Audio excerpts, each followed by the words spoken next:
আসসালামু আলাইকুম। আমাদের বাংলাদেশে প্রচুর পরিমাণ ভাইয়েরা পর্তুগাল আছে।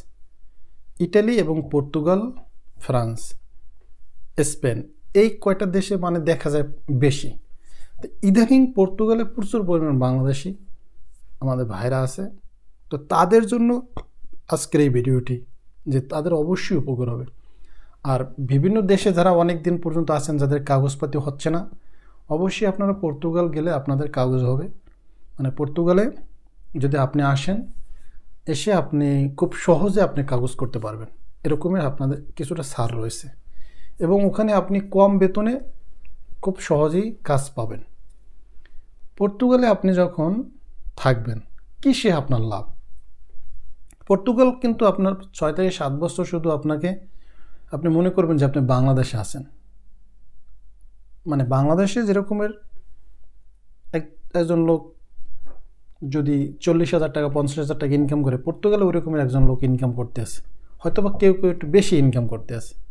তাহলে আপনি দেখুন, বাংলাদেশেও কিন্তু অনেকে যারা গার্মেন্টসের যারা ভালো পোস্ট আছে, তারা কিন্তু 80,000 90,000 টাকা বেতন পায়। পর্তুগালে কিন্তু অনেকে কিন্তু এত টাকা বেতন পায় না, কিন্তু আছে কিন্তু ইউরোপে থাকার পরেও কিন্তু এত টাকা বেতন পায় না।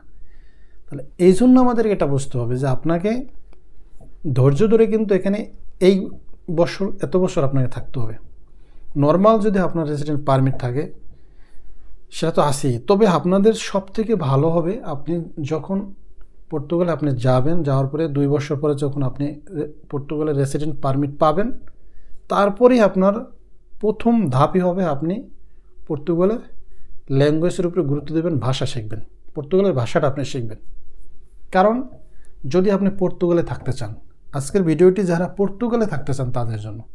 আর যদি আপনি চিন্তা করেন না, আপনি কোনো রকম পর্তুগাল 6-7 বছর থাকার পরে পাসপোর্ট হবে, তারপরে আপনি ইউরোপের অন্য দেশে চলে যাবেন, তখন আর আপনি পর্তুগালে থাকবেন না, তাহলে এটা আলাদা কথা। কিন্তু আপনারা যারা পর্তুগালে থাকবেন, পর্তুগালে কিছু একটা করবেন, তাদের জন্য আপনি পর্তুগালে যে কাজ করতেছেন, হোটেল বা যে কোনো জায়গায় আপনি যারা কাজ করতেছেন, ইন্ডিয়ান হোক, পাকিস্তানি হোক বা অন্য যে কোনো রেস্টুরেন্টে হোক না কেন, কাজ করতেছেন, কন্ট্রাক্ট নিয়েছেন, কাগজ হচ্ছে আপনি আপনার ট্যাক্স চালাচ্ছেন, সব কিছু ঠিক আছে। কিন্তু এর মাঝে আপনাকে অবশ্যই, আমি জানি এটা আমরা করতে চাই না, আমাদের ইচ্ছা করে না, আমরা বলি করব, কিন্তু আমরা করি না। আমরা দেখবেন যে মোবাইলের ভিতরে বা ল্যাপটপের ভিতরে বা এই অনলাইনে আমরা যে পরিমাণ সময় ব্যয় করি, ওর যদি 10 ভাগের 1 ভাগ যদি আমরা যদি ওই দেশের ভাষার উপরে যদি আমরা কী করি, গুরুত্ব দিই, তাহলে কিন্তু আমরা অনেকটাই কিন্তু আগাতে পারি। আপনি পর্তুগালে যখন থাকবেন, অবশ্যই পাসপোর্ট হওয়ার আগেই আপনি পর্তুগালের ভাষা আপনি ক্লিয়ার করবেন।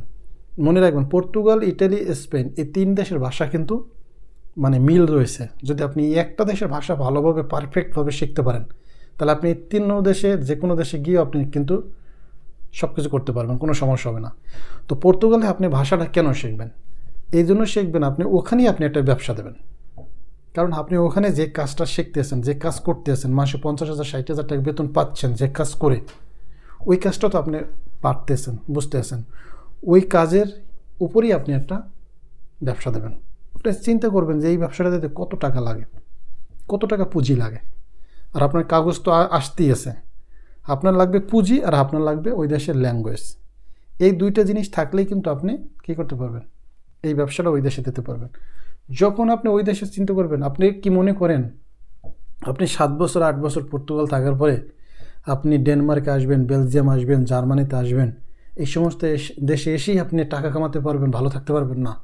কারণ যখন আপনি একটা দেশে থাকবেন, তখন ওই দেশের ভিতরে আপনার মায়া হবে এবং ওই দেশের যে আপনার থাকার একটা সুখ শান্তি যেটা আপনি মনে করবেন, অন্য দেশে গিয়ে আপনার ওইটা অর্জন করতে কিন্তু আবার 2-5 বছর লেগে যাবে। কারণ আপনি জার্মানিতে আসবেন, এখানে এসে কিন্তু আপনি সাথে সাথেই কিছু করতে পারতেন না। হয়তো বা পরিচিত লোক তাহলে কাজে ঢুকলেন, একটু বেতন পাইলেন, কিন্তু অন্যদিকে কিন্তু আপনার শান্তি নেই। কারণ আপনি এখানে একটা বাসা নিয়ে থাকলে দেখবা যে আপনি বাসা ভাড়া কত টাকা চলে যাবে, ভাষা পারতেছেন না, অনেক ধরনের সমস্যা। তো এই জন্য আপনাকে ওখানেই আপনি চিন্তা করবেন যে আমার পাসপোর্ট পেতে পেতে আমি এখানে যাতে একটা ব্যবসার লাইন করতে পারি।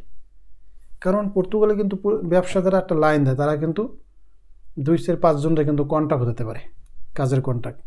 তা থেকেও কিন্তু ট্যাক্স পে করা হয়, এটা করা হয়, অনেকভাবে ইনকাম করা যায়। অনেক ইনকাম আসে। তো আপনারা ওখানে ব্যবসা দেবেন। ব্যবসা যদি আপনি দিতে পারেন পর্তুগালে, তাহলে কিন্তু আপনি ভালো থাকবেন। ব্যবসা দিলে কিন্তু আপনি কিন্তু ইউরোপের অন্য অন্য দেশে এসে যে পরিশ্রম যেটা আপনার করা লাগবে ওইটা আপনি ওখানেই করেন, দেখবেন তার চেয়ে কিন্তু ওই পর্তুগালে বসে আপনি ভালো টাকা ইনকাম করতে পারবেন। অনেকেই ভাবে যে মানে পর্তুগাল থেকে আমি ওই দেশে চলে গেলে মানে অনেক ভালো থাকতে পারবো। আসলে ওখানে গিয়েও আপনাকে অনেক কষ্ট করতে হবে 2-1 বছর। এই কষ্টটা ওই পর্তুগাল থেকে অন্য দেশে মুভ না করে আপনি পর্তুগালে থেকে ওখানে ছোটোখাটো একটা ব্যবসা দেন, অথবা আপনি আলিমেন্টারির একটা দোকান দেন সুন্দরভাবে, দেখবেন যে চলবে। লিঙ্ক লাগাবেন ধৈর্য ধরে। আপনি গেছেন ওখানে থাকা থেকে শুরু করে আপনি 2-5 বছর খালি আপনি আস্তে আস্তে খালি টোল লবেন যে কোথায় কি আছে, কোন কাজটা ভালো চলে, কোন কাজটার উপরে কী করা যায়, কিভাবে কোন ব্যবসাটা মানে দেওয়া যায় ছোট করে, বা কিভাবে করা যায়, কিভাবে পুঁজি মানে মানে আপনি সেভ করবেন, কিভাবে টাকা জমাবেন, এটা করে আস্তে আস্তে আস্তে আস্তে করে কিন্তু আপনি এটা পারবেন। কারণ ওইখান থেকে পাসপোর্ট পেয়ে আবার আরেক দেশে আপনার সেটেল হতে হতে আবার 2-3 বছর আবার কষ্ট। তা আপনার দেখবেন যে লাইভে আপনার খালি কষ্ট করতে করতে আপনার মানে সময় চলে যাইব গা, তারপরে কী হইতো। এই জন্য 2-5 বছরে ওই দেশের কাগজ নেবেন, ওই দেশেই ব্যবসা করবেন, যাতে আপনি ওই দেশে ভালো থাকতে পারবেন, ওই দেশে বসে আপনি মাসে 7-8 হাজার ইউরো ইনকাম করতে পারেন। পর্তুগালে যদি আপনি ব্যবসা দিয়ে যদি 5 হাজার ইউরো ইনকাম করতে পারেন, তারপরে আপনি অন্য দেশের চিন্তা করে আপনার লাভ আছে? কোনো লাভ নেই। সুযোগ সুবিধা আপনি সবই পাবেন কিন্তু। তো এই বিষয়টা আমরা অনেকে সাহস করি না। আসলে কেউ কাউকে কিছু দিতে পারে না। আপনি এক জনের কাছ থেকে একটা পরামর্শ নিতে পারেন, ভালো একটা ওয়ে নিতে পারেন। আপনি নিজের মেধা খাটাতে হবে, নিজের করতে হবে, নিজের চেষ্টা করতে হবে, নিজের বুঝতে হবে যে আমাকে এইটা করতে হবে। কথা কম বলে নিজে আস্তে আস্তে করে এগিয়ে যেতে হবে। চুপচাপ থেকে সুন্দরভাবে করতে হবে, দেখবেন যে আপনি পারফেক্ট, আপনি আগিয়ে গেছেন।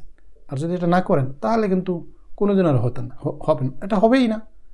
কারণ আপনার চিন্তা থাকবে আমি কখন পাসপোর্টটা পাবো, পাসপোর্টটা পেয়ে জার্মানিতে যাব, তাহলে মনে হয় আমি অনেক কিছু পাইয়ে গেছি। না, জার্মানিতে না গিয়ে ইংল্যান্ডে যাব, লন্ডন গেলাম, লন্ডন গিয়ে সেখানে অনেক ভালো থাকতে পারবো, এরকম চিন্তা ভাবনা করতে পারেন। হ্যাঁ, যদি আপনার ওই ভালো কান্ট্রিতে যদি ভালো ভালো আপনার লোক থাকে, যেখানে আপনি গিয়ে আপনার কোনো কিছু করতে হবে না, তারাই সব কিছু সিস্টেম করে দেবে, কারণ আপনি তো কাগজপাতি সব নিয়েই যাচ্ছেন, সেটা আবার আলাদা। এরকমের কয়জনের হয়? এরকমের কিন্তু খুব কম। তো আপনাদের কাছে পরামর্শ থাকবে, আপনারা পর্তুগালেই থাকবেন, সেখানেই ব্যবসা দেবেন, সেখানেই ব্যবসা করে সেখানেই আপনি টাকা ইনকাম করবেন। ওখানেও টাকা আছে, টাকা নাই শুধু আপনি বেতন ভুগতে যদি আপনি কাজ করেন। আপনি যদি কারো বেতনে জব করেন তাহলে সেখানে বেতন আপনার কম, কিন্তু আপনি ব্যবসা দিলে কিন্তু যে আপনার মাসে ইনকাম কম আসবে এটা কিন্তু না। ব্যবসার সাথে কিন্তু কোনো কিছুর তুলনা করা যাবে না। ব্যবসা আপনার আজকে সমান সমান, কালকে ডবল, এটা মনে রাখবেন। সৎভাবে ব্যবসা করার চেষ্টা করবেন, দেখবেন যে আপনি মানে 100% গ্যারান্টি আপনি সফল হবেনই। তো আজকে আমি আপনাদেরকে মনে হয় বিষয়টা বুঝতে পারছি, কারণ প্রচুর পরিমাণ বাংলাদেশিরা কিন্তু পর্তুগালে আছে, আবার অনেকের ব্যবসা আছে, এবং যারা এই ব্যবসার লাইনটা করতে পারতেছে না, আপনি চেষ্টা করুন, পেরে যাবেন। সবাই ভালো থাকবেন, সুস্থ থাকবেন, দেখা হবে পরবর্তী ভিডিওতে। আল্লাহ হাফেজ।